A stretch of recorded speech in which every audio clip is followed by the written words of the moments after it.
Un cabinet de juriste est un environnement stressant dans lequel vous devez faire face à beaucoup de situations difficiles. Chaque matin, je me levais avec un nœud à l'estomac à cause de ce stress. Il était très affecté par son travail. Il y pensait tout le temps. Il lui était difficile de s'en déconnecter ou de l'oublier, même les week-ends. J'étais tellement concentré sur ma carrière que je passais à côté de ce qui est vraiment important. Le cabinet de juriste de Jeffrey Thompson lui prenait et son temps et son énergie. Le rythme trépidant du travail et le stress constant finirent par l'affecter physiquement. Je maintenais ce niveau de stress et il avait un effet sur moi. Un effet aussi sur mon corps, qui a fini par lâcher. J'ai commencé à ressentir des maux d'estomac très intenses. Au début, je ne savais pas ce que c'était. Je m'imaginais qu'il s'agissait d'une appendicite. Jeffrey avait une diverticulite, une condition qui affecte les parois intestinales. Des mois de traitement naturel n'eurent pas d'effet et son état était devenu si avancé qu'il fallut l'opérer pour enlever une partie de son intestin. Ce qui devait être une opération toute simple le fit cependant balancer entre la vie et la mort. Je me suis réveillé pour voir un chirurgien retirer un drap de sur mon estomac. J'ai baissé les yeux et j'ai tout de suite compris que quelque chose n'allait pas du tout.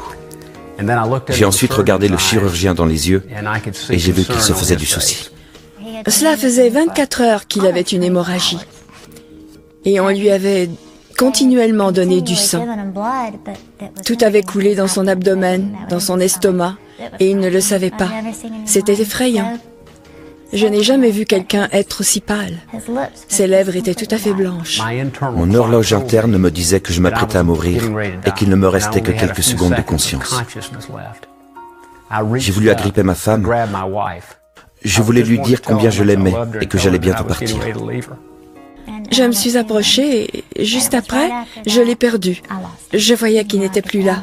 Il a pris ma main, puis il n'était plus là. Ma vie s'est rassemblée sur mon torse et j'ai commencé à m'élever dans cette pièce. Sous moi, c'était le chaos et ils disaient qu'ils étaient en train de me perdre. Ils faisaient tout leur possible pour le garder en vie. On aurait dit qu'il se déroulait un désastre. Pourtant, c'était le moment le plus doux de ma vie. Je n'ai ressenti aucune douleur. Je n'ai ressenti aucune crainte. Pendant que l'esprit de Jeffrey planait au-dessus de son corps, une lumière apparut dans la pièce. C'était la plus belle chose que j'ai jamais pu voir.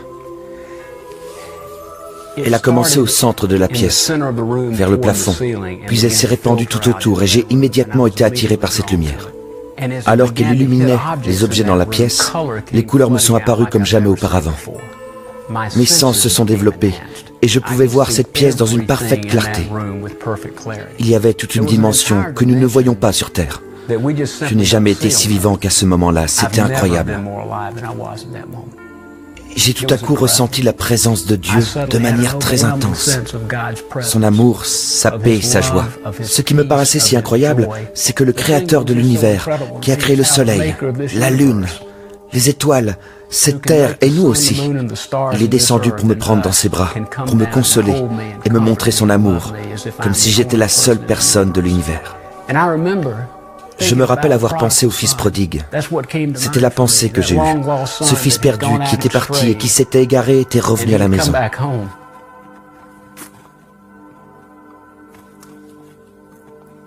Et son père était allé à sa rencontre pour le serrer dans ses bras, pour l'aimer et l'accueillir. Et c'est ça qui était en train de m'arriver. C'est le plus doux des amours possibles. Je lui ai dit que je voulais partir avec lui. Puis j'ai eu une hésitation. Que va devenir Madeleine, ma femme, et Will, ma chère femme, qui est en train de se faire un sang d'encre. Je ne l'ai jamais vue dans un tel état, alors que moi je suis ici dans un réconfort total, une paix et une joie complète.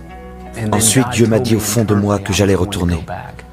Je me rappelle sursauter dans mon lit et ouvrir les yeux.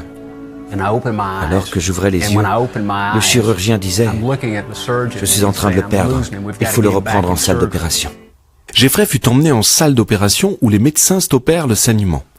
Lorsqu'il reprit finalement conscience, Jeffrey avait une nouvelle vision de l'amour merveilleux de Dieu et de sa présence dans sa vie. Dieu vous aime plus que vous ne l'avez jamais imaginé. Il connaît vos souffrances. Il sait ce que vous traversez. Avant, je m'éveillais avec l'estomac noué. À présent, je m'éveille la joie au cœur, car je sais qu'il est avec moi. Vous ne pouvez pas traverser ce que j'ai traversé et ne pas être un homme changé. Il a une très grande paix à présent. Oui, une très grande paix. Et il n'a plus aucune crainte. La remise sur pied de Jeffrey fut longue et difficile, mais la paix, la joie et l'amour de Dieu qu'il a trouvé le jour où il vit la mort de près demeurent avec lui quoi qu'il fasse. Je ressens une paix et un amour que je ne saurais vous décrire. C'est une manière de vivre entièrement différente. Je n'ai jamais autant joui de la vie et je comprends à présent ce qui est vraiment important. Je veux vivre pour Dieu et je prie qu'il me donne l'occasion de continuer de vivre pour lui.